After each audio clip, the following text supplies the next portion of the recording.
Hello, hello, hello, everyone. How are you? Hope you're having a beautiful, beautiful day and may peace be upon you. Thank you for joining me, your host, Dr. Izdihar Jamil. And today I have an amazing guest, Emmy Hernandez, who's going to be sharing about how to find love in the age of ultra independence. And Emmy is an executive level love and relationship coach, international speaker, workshop facilitator, and author of 8 Steps to Attracting Your Soulmate Love. So, Emmy, welcome, welcome, welcome. Thank you so much, Dr. Jamil. I'm so excited to be here with you. And what a timely, relevant topic, how to find love in the era of ultra independence. So, Emmy, first of all, congratulations. You just got married. Congratulations on that. And let's jump straight to the topic because the ladies wants to know. So, in terms of love, why is it that so many high profile, highly successful women struggle to find love in this current age? Yes, so the topic around ultra independence really came up because I became a very ultra independent woman. I went off to college, built up a career, and I was so successful in my career, but I had all these issues with bringing in healthy men and healthy love. So I started realizing and observing and doing a lot of research around this topic. And what I realized was that so many of us who have built up such an incredible career, we have what I call Athena energy. And what I mean by that is masculine energy, where we get stuff done, which is incredible. It's incredible for us to build businesses and be entrepreneurs and to build empires, really. But there's a different type of energy that we need in order to shift into romantic love, right? So it's kind of like a different game. And shifting into that energy is what I love teaching people around the world. And it's shifting into the feminine energy. It's the same energy that we need in order to nurture and help grow babies and, keep the civilization alive. Absolutely. So it's like the shift that you taught about the women, right? So we have, that's why it's the both sides of the world, duality, which is one you have a family and one you have the masculine energy. Sure. So speaking about that, Emmy, the burning question.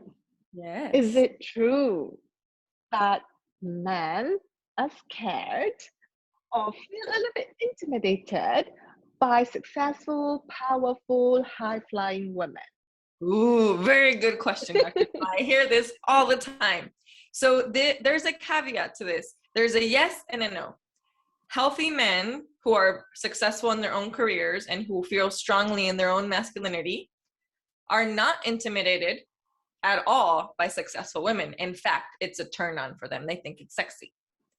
If and when she knows how to step into her feminine when she's with him. Okay? There's a caveat. We can't be this high strung type A all the time. Okay, being with your partner, it's about polarity. It's called the masculine and feminine polarity, just like a magnet, right? You can't have both sides because it'll repel. That's all it is. It's a science. It's really science. Now, there are a lot of men out there, and it's actually a small percentage, by the way, who truly are intimidated by successful women, but you wouldn't want to date them anyway because they're very insecure in their own selves. That means that they don't feel happy with who they are. So if you really truly come across someone who is afraid of you, there's a slight chance that they're insecure in who they are. So move along, darling. Go find someone that is worthy and deserving of your amazing self. Absolutely. So shifting yourself is the key when you're wanting to attract a healthy, happy love. And so we know what are the keys. What are the red flags? Or like the red flags, the ding, ding, ding, ding, ding that we need to avoid, any woman should avoid because love is one of the things that any human beings crave.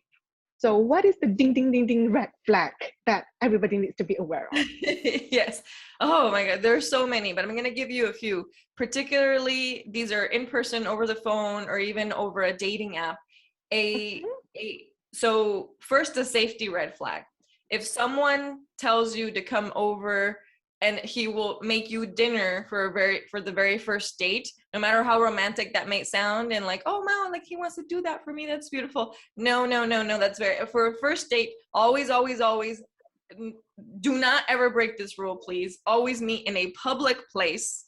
Okay, never go over to someone's home for the very first time. You're putting yourself in a very scary situation. And I talk to so many educated, brilliant women who make this mistake. Like, please don't do that. Do not do that. Just don't put yourself in a position where then you have to run away, or you could potentially put yourself in danger. So that's that one. That's a major safety one. A red flag for potentially toxic men that you wouldn't even notice. This isn't an obvious one. Notice how he flirts with you. Is he trying to compete with you? Okay, I'll give you an example. Sometimes you might have something on your profile and say, oh, I about that you love making guacamole, as an example. If his way of flirting with you is telling you, oh, I bet you mine is better, let's do a guacamole off or whatever. I had this happen to me, by the way. This is a true story. And I didn't know it at the time, but that is a key indicator of someone who wants and needs to compete with you, as opposed to protect and providing and nurturing you and your love. So notice for those things. If their instinct is to compete with you, be very wary, because that is a red flag for a potentially toxic man. That's wonderful. So two key things is competing, and on the first date, stay in a neutral place. And so, Emmy, let's wrap up this interview, which is you've given so many golden nuggets. What's one thing that women can do or take action as they take the next step in finding their healthy, happy, loving, nurturing soulmate? Yes, one huge step that you can do. This is one of the things that I went into, and a lot of women that I've talked to, this helped them shift into the feminine energy, is take a dance class.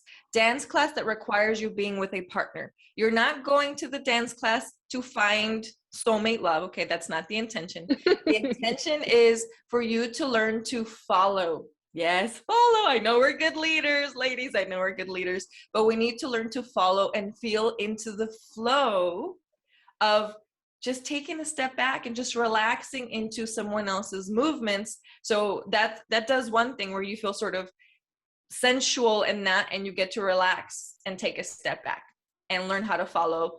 Good leaders know how to follow as well. So that is my one key thing that I love letting people to know, that is a key secret into stepping into the feminine. That is super, super cool and highly, highly valuable. Thank you so much, Emmy, for coming for this interview. And I hope that those who are listening have got value from it. I know that I have, and hopefully, you're a step towards in the right direction. So thank you so much. Take care. May peace be upon you, and I'll see you in the next interview. Say bye, Emmy. Bye.